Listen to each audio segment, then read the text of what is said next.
Fight! All right, what is going on, everybody? Welcome back to Fighting with Numbers. This is episode 35, I believe. Yes, 35. Just checked with my notes. Episode 35. Everybody good? I'm good. You guys good? Awesome. Well, last week at UFC London, the model went 2-1-1. Thank you, Luana Carolina, for getting a fight canceled, so we had a push to the record.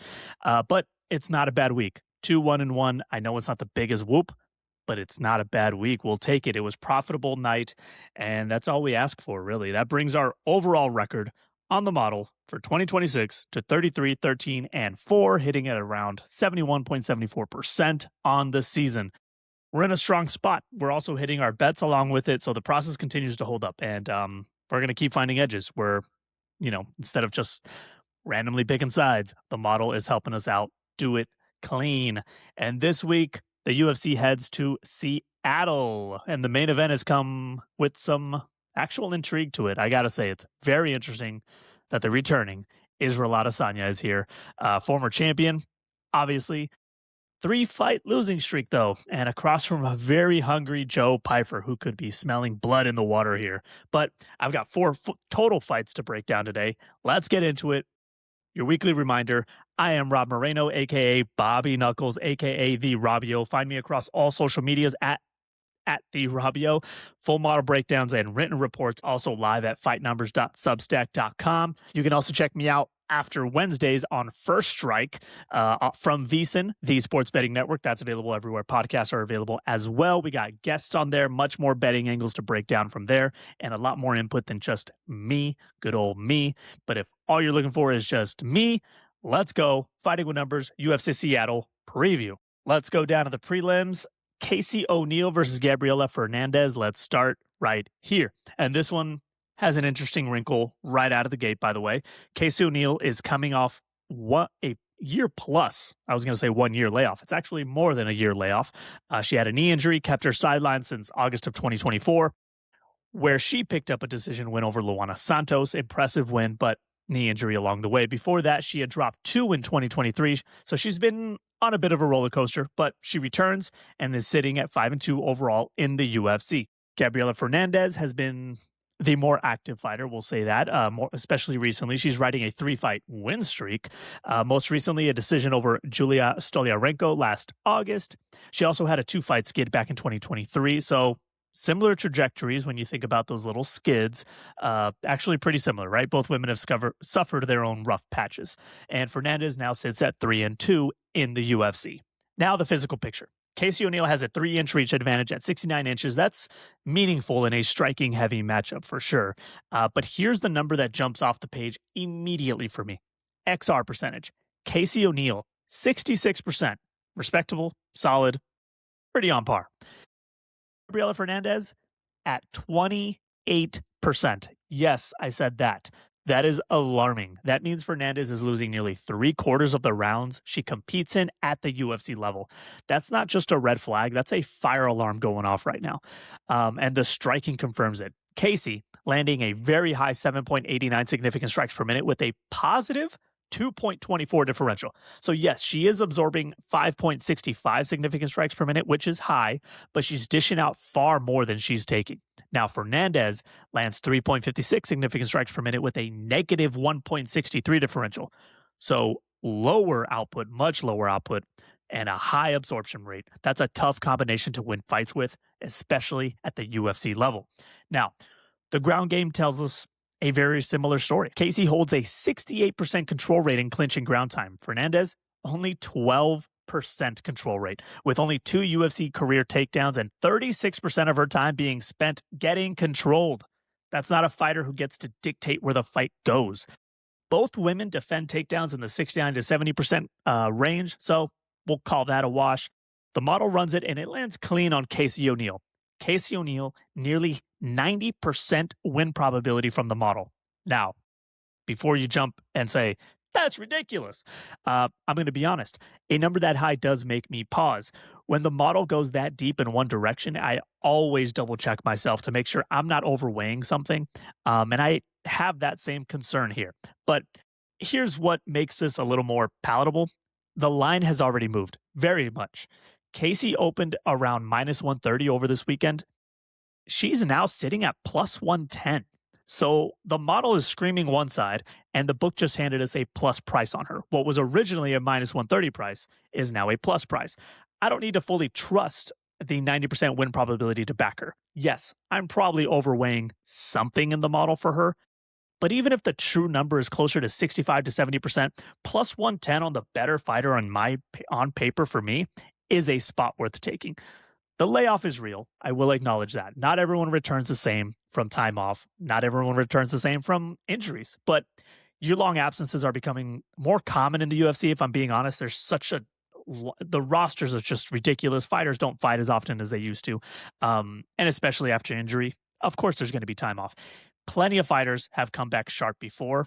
I'm not saying Casey will, but I'm not going to penalize her for something I can't quantify in my model. So Casey O'Neill goes on the betting slip at plus 110.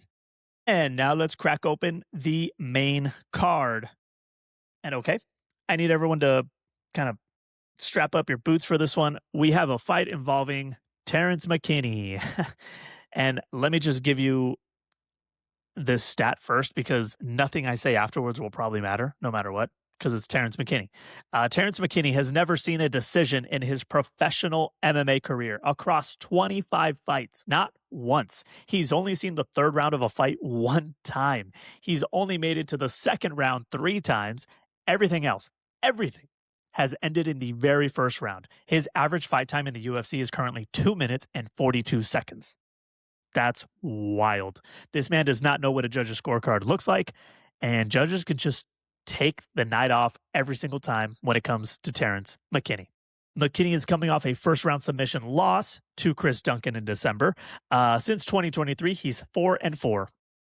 What better record can describe Terrance McKinney, right? Up and down, but always violent. He carries a 100% finish rate in the UFC, obviously, win or lose. Every single fight has ended before the horn, including the losses. Across from him is Kyle Nelson, another guy who doesn't shy away from fireworks. 10 wins by finish in his pro career. He's coming off a decision win over Matt Frivola in October, sitting 4-1-1 since 2023. So what do the numbers say about two guys who'd both rather fight for 90 seconds than 50 minutes? Well, McKinney holds a 58% XR percentage, which honestly surprised me. Given how chaotic his style is, I expected that number to be much closer to 50. He wins more rounds than he loses, which speaks to how dominant he can be when things are going his way. Nelson sits at 43% XR percentage, below average. He gives away rounds constantly. The striking gap is significant as well. McKinney lands 7.43 significant strikes per minute with a positive 3.30 differential. That's actually pretty elite output with elite efficiency.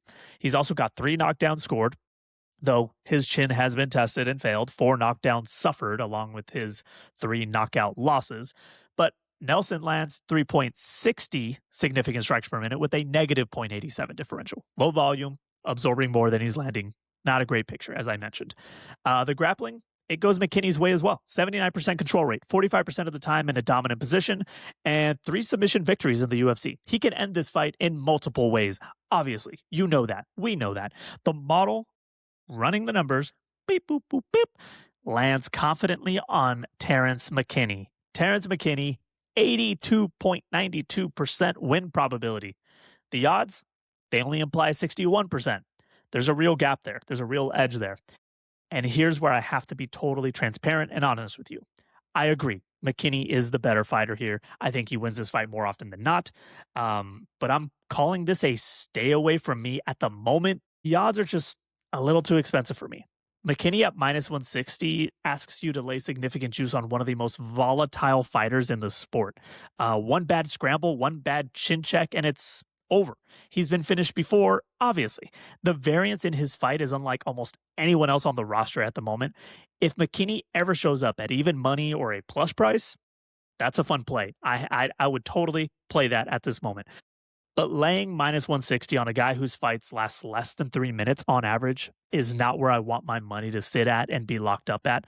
So the model's confident, and it'll be tracked as Terrance McKinney 100%. It'll be tracked. but my stomach is not ready to take on and sweat these 3 minutes of Terrance McKinney chaos. This one's something I'll be watching every single second that it lasts. But other than that, at the moment, I'm staying away from Terrance McKinney at minus 160. And now, how about a flyweight co-main event with maybe title implications? We see. Here's your co-main event. Alexa Grasso versus Maycee Barber, and it's a rematch with very different setup than the first time around. Let me tell you, these two met back in February of 2021. The odds at the time were dead even, minus 110 for both. Alexa Grasso won a unanimous decision. Context matters here. Context is important, kids. Maycee Barber was just 22 years old at the time, still very much in prospect territory, and was coming back from a knee injury herself. Speaking of that, let's maybe I should carry that into my picks from earlier. But anyways, she was coming back from a knee injury. She wasn't the same fighter she is right now. 5 years later, the trajectories couldn't be more different. Alexa Grasso pulled off one of the most stunning upsets in recent memory when she submitted Valentina Shevchenko as a plus 575 underdog in 2023. She became champion. Since then, 0-2-1. 2 decision losses in a row, most recently to Natalia Silva in May of last year. And yes, the other loss is to Valentina Shevchenko. I understand that. But she comes into this fight trying to prove she still belongs in the elite tier of the division. Barber, meanwhile, has been quietly putting together one of the better runs in the flyweight division. She's riding a 7-fight win streak, dating back all the way to 2021.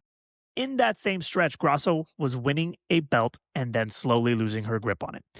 The future, Maycee Barber, was stacking wins in that time. She wants her title shot. This is the fight that could get her there.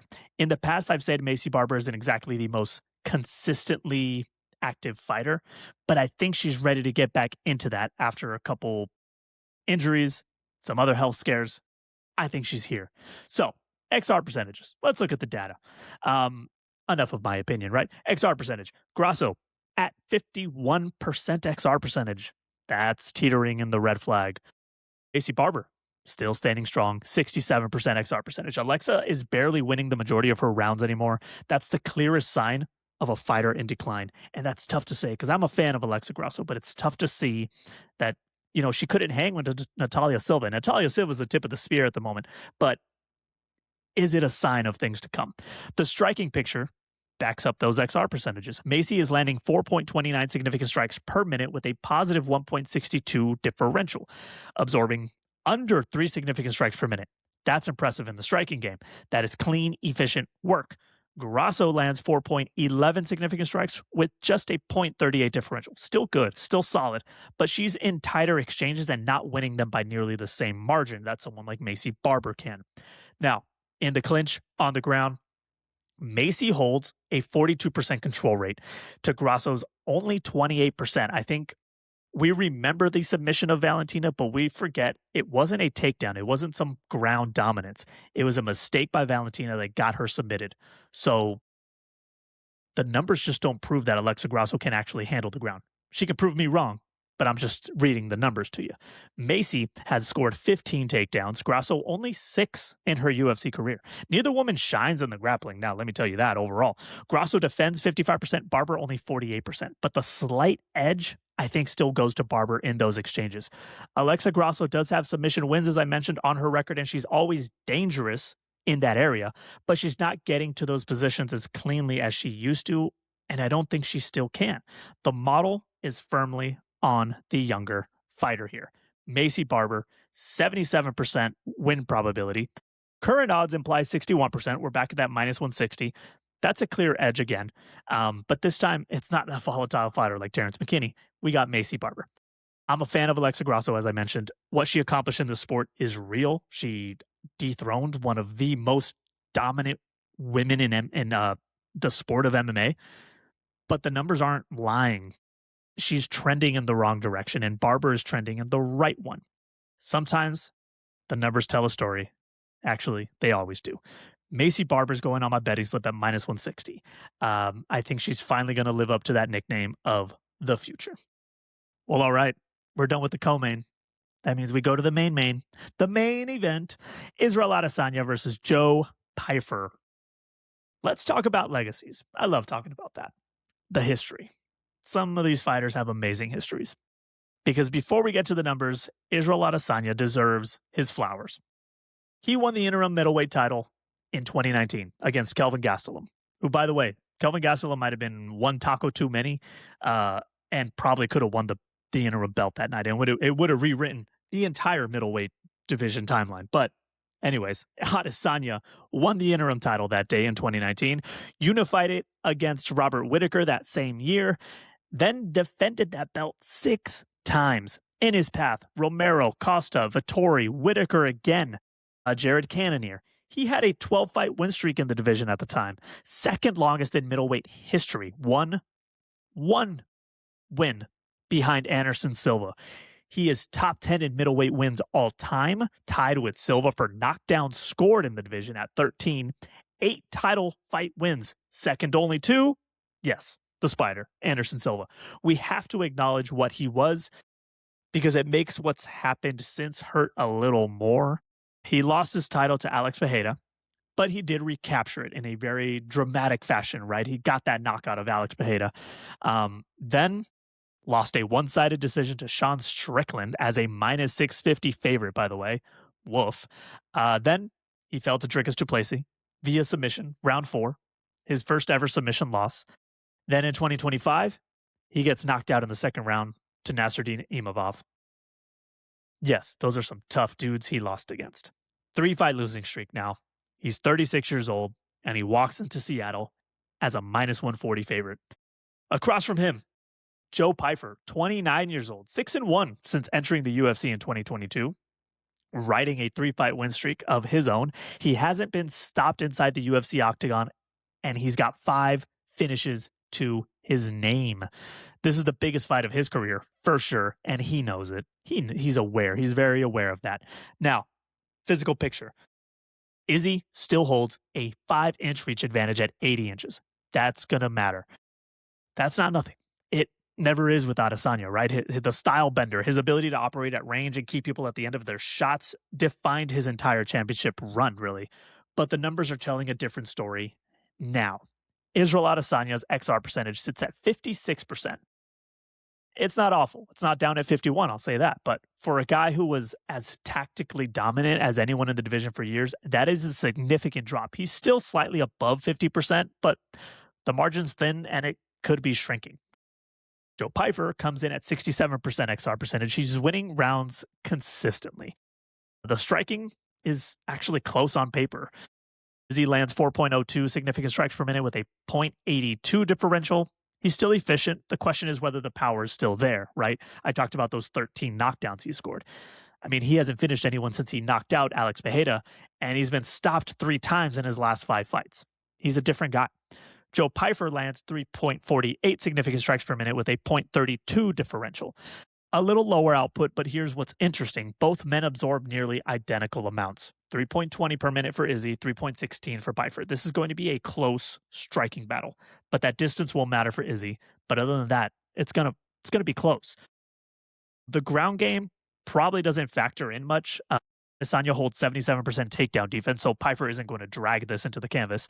This fight lives and dies on the feet. I mean, we're talking about 5 combined takedowns by both men. Don't worry about the ground game too much. 21% control rate of clinching ground time for Izzy, 44% control rate for Joe. I mean, I guess we leaned Joe there. Pyfer will have to get inside Izzy's reach and make it uncomfortable and take away that range game that Adesanya has lived off his entire career. The model runs the numbers and it lands on the underdog. Joe Pyfer, 65% win probability. Odds currently have him at plus 120, implying 45%. The model has him winning nearly 2/3 of the time. That's a gap, and that's something I'm going to act on.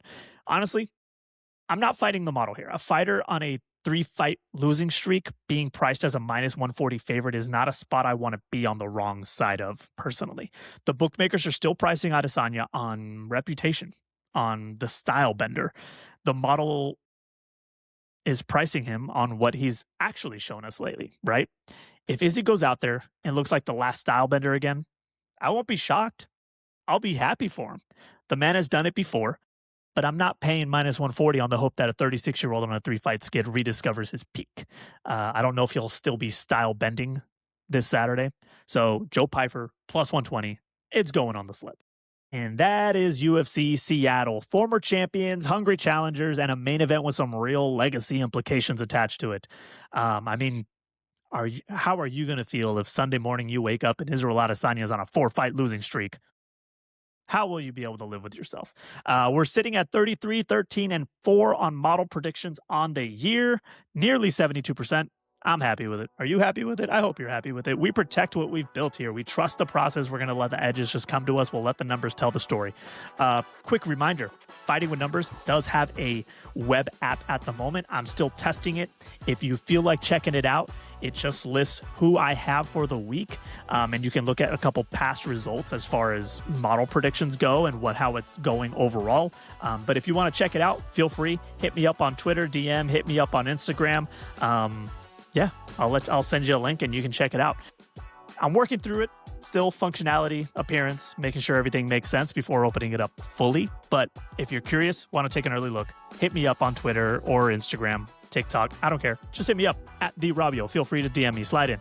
We'll go from there. Now, as always, thank you so much always for tuning in to Fighting with Numbers. This is episode 35. I'm having a blast doing this every single week that there's a fight. So I'm glad you guys are sticking around. So follow me across all social medias at The Rabio. Full written breakdowns and model data will be live at fightnumbers.substack.com Wednesday afternoon, Wednesday night-ish, depending on how my workday goes. And catch me on First Strike every single week during the week for more betting angles as the lines develop. Those episodes are out Wednesday afternoons, hosted with the great Dave Ross from VSiN, the Sports Betting Network. You can find us everywhere podcasts are available and on YouTube at First Strike. And I appreciate every single damn one of you for tuning in. Make sure you hit subscribe. Make sure you share the podcast with someone you care about. And if you hate the podcast, make sure to share it with someone you don't like.